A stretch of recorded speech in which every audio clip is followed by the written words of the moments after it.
kwamba BAKWATA wamepongeza. Nafikiri BAKWATA ni BAKWATA, na wao pengine inawezekana wakawa na vigezo vyao vya kupongeza na kuonyesha ule uhalali, lakini sisi vigezo vyetu sisi ni utafiti. Sisi vigezo vyetu ni utafiti, na ni utafiti ambao tunauona ni wa kweli. Lakini sisi tulikuwa kabisa kule kwenye eneo la kupiga kura, tulikuwa na waangalizi wa uchaguzi katika upigaji kura. Sisi hatutoi taarifa ya maneno tu, hatutoi taarifa ya watu mmekaa mahala penu afu mnasema. Sisi tunatoa taarifa ya utafiti. Tumepeleka, na shura tunafanya hivi miaka yote, huwa tunapeleka waangalizi katika uchaguzi wa kura, wa upigaji kura, na tunatoa taarifa na tunaipeleka mahala, na inasaidia umma, inasaidia hata vyombo vile vya serikali, kwa sababu inakuwa ni taarifa ya uangalizi. Watu mmekwenda kuangalia hali ya uchaguzi ilikwendaje. Kwa hivyo sisi taarifa yetu ni taarifa ya utafiti, tulipeleka watu field, tulipeleka watu kule kwenye tukio lenyewe. Kwa hivyo hiyo taarifa ya BAKWATA sio wamepata wapi, watajua wao wenyewe. Sisi haituhusu. Sisi taarifa yetu kimsingi wa taarifa inatokana na ukweli. Taarifa ambayo inatokana na ukweli unatokana na utafiti, na matokeo ni haya tunazungumza. Kwa hivyo hiyo ya BAKWATA nafikiri ni taarifa inahusu BAKWATA wenyewe na wale ambao ni wafuasi wa BAKWATA. Nafikiri sisi hiyo sisi tunafuata taarifa ambayo ni ya ukweli. Katika vile vituo, baadhi ya mawakala waliwahi kuchukua zile hati za majumuisho, na waangalizi wa shura ya maimamu waliziona hati 4 za majumuisho ambazo zilikuwa na sura ifuatayo. Moja ilikuwa ni ya kituo cha Lumo Sekondari B4. Waliojiandikisha walikuwa ni watu 372, lakini waliopiga kura walikuwa ni 21. Na kituo cha pili kilikuwa ni kituo cha Lumo Sekondari A4. Waliojiandikisha walikuwa ni 429, lakini waliopiga kura walikuwa 34. Na kituo cha tatu kilikuwa ni Lumo Sekondari A5. Waliojiandikisha walikuwa ni 422, waliopiga kura walikuwa ni 14. Na kituo cha 4 waliojiandikisha walikuwa ni Lumo Sekondari CA. Waliojiandikisha walikuwa 423, waliopiga kura walikuwa 23. Kwa hivyo unaweza ukaona kwa kiwango gani wapiga kura walikuwa wachache sana katika maeneo ya kupiga kura.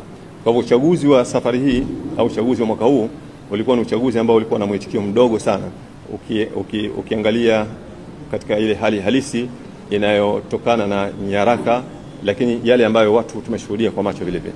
Ilifika katika vituo vile vya kupiga kura wakati fulani, kituo cha kupiga kura, msimamizi na mawakala wanakaa muda wa masaa 2 hajatokea mtu kupiga kura. Sasa muktasari wa taarifa yetu unaeleza kama ifuatavyo. Namba 1, zoezi la kuhesabu kura katika vituo vingi halikufanyika kabisa. Na 2, mawakala hawakupewa nakala ya majumuisho ya vituo. Na 3, nakala ya majumuisho haikubandikwa nje ya kituo. Na 4, nyaraka za majumuisho ya vituo hazikujumuishwa kabisa katika kata. Na 5, majumuisho ya kata hayakufanyika kabisa katika jimbo. Na 6, sehemu nyingi wa Tanzania wengi hawakupiga kura kabisa kutokana na sababu mbalimbali. Hali hiyo imeripotiwa kutokea sehemu zote za Tanganyika.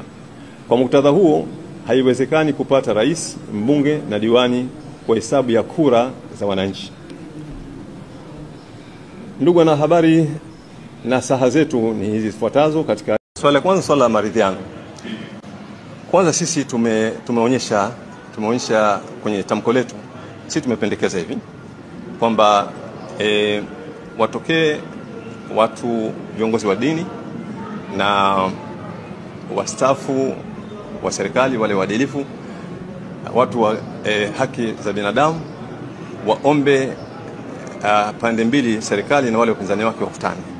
Yani tunazungumzia third party, kwamba yafanyike, lakini hiyo kuna third party, kwamba hiyo ndio nzuri, ndio mtazamo wetu sisi tulionao. Lakini kwenye swala la maridhiano sasa, ile aliozungumza rais, yani mimi sioni kama kuna dhamira ya kweli ya maridhiano kwa jinsi nilivyosikia ule hotuba, kwa sababu yani rais katika mazungumzo yake yani amepongeza na kusifia sababu zile ambazo zilipelekea yale mambo yalitokea tarehe 29 yafanyike. Yalitokea tarehe 29, watu waliingia kwenye maandamano, ni kwamba wanapinga mfumo wa uchaguzi uliopo Tanzania, ndio wakaingia barabarani. Ndio sababu kubwa maana yake. Na rais amesimama jana anapongeza tume, kwa maana kama anapongeza kwamba ule mfumo wa uchaguzi uliopo Tanzania ni ule ule. Kwa maana hiyo ni kwamba anatangaza kwamba yani tusitarajie mabadiliko yote katika jambo kama hili. Ukitangaza kwamba hutarajii mabadiliko yote katika mfumo wa uchaguzi, maana yake ni kwamba unatangaza yani kuendelea na mapambano. Kwa sababu hiyo ndio ilipelekea watu 29 wakaingia. Lakini rais kasimama anapongeza kwamba uchaguzi, akiwa anaonyesha kwamba uchaguzi uko vizuri, tume ya uhuru uko vizuri, ambalo hilo ndio tatizo kubwa sasa hivi linalokabili wa Tanzania mpaka wanagawanyika. Maana yake kwamba kuna tatizo la mfumo wa uchaguzi. Na kwa bahati nzuri hilo jambo liko dhahiri kabisa. Bahati nzuri mimi mwenyewe nimeshiriki kwenye uchaguzi. Mpaka leo ninapokueleza sasa hivi sijui yani mimi kama nimeshindwa au nimeshinda.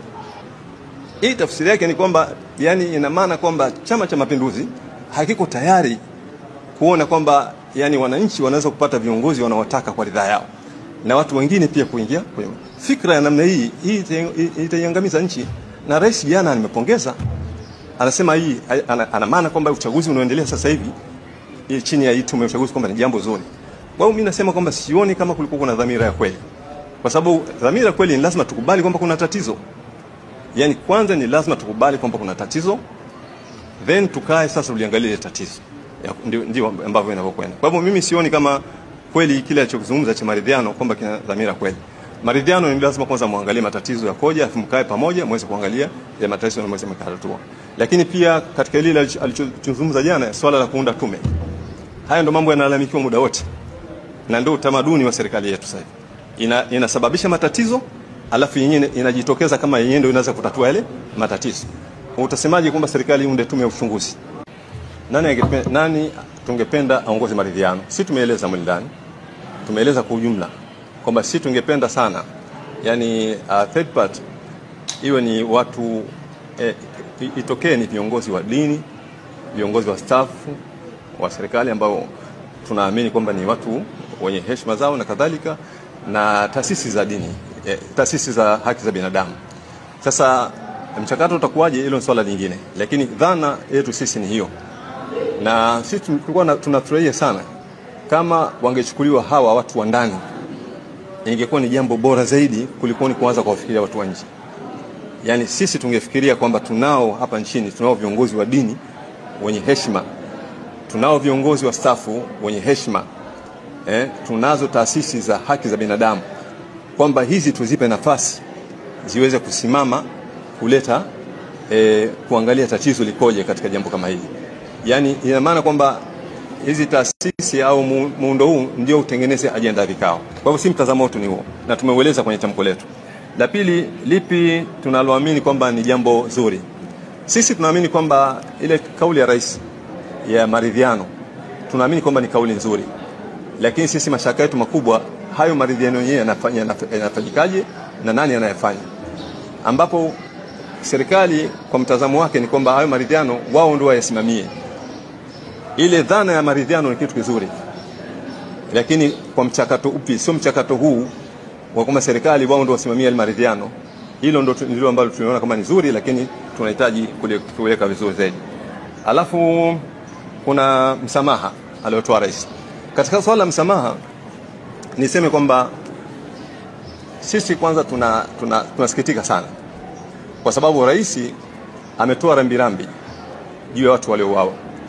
Rambirambi ni jambo zuri sana, na ile rambirambi ni kwamba inawahusu wale waliofiwa, si ndio? Lakini katika tukio lile lina pande mbili. Tukio lile kuna waliouawa na kuna walioua. Rais ametoa tamko linalohusu wale waliouawa, amewapa rambirambi. Hajatoa tamko linalohusu wale walioua. Rais hajawalani watu waliofanya yale mauaji. Yeye ametoa rambirambi kiasi kwamba hapana statement ya kukemea, ya kulani yale mauaji. Yani hakuna message nzito ya rais ambayo imekwenda kwa wale walifanya mauaji, hakuna. Kwa hivyo ule msamaha ni jambo ambalo nafikiri lipo pale kawaida, na bado halijakaa sawa sawa, kwa sababu wale watu wako mahakamani na rais hawezi kutoa kesi mahakamani kwa mujibu wa sheria. Rais anaweza kumsamehe mtu ambaye amefungwa, lakini hawezi kumsamehe mtu ambaye yuko mahakamani. ni kesi nyingine, maana hata tujui utekelezaji wake unakuwaje katika wale watu. Kwa hiyo kimsingi ni kwamba sisi tumeona haya na msimamo wetu ni huo katika swala hili la maridhiano, swala hili la uchaguzi na mauaji yaliyotokea Oktoba 29 mwaka huu. Nitumie fursa hii kuwashukuru sana ndugu zangu wanahabari kwa kuja katika kikao hiki, na naamini kwamba mtatumia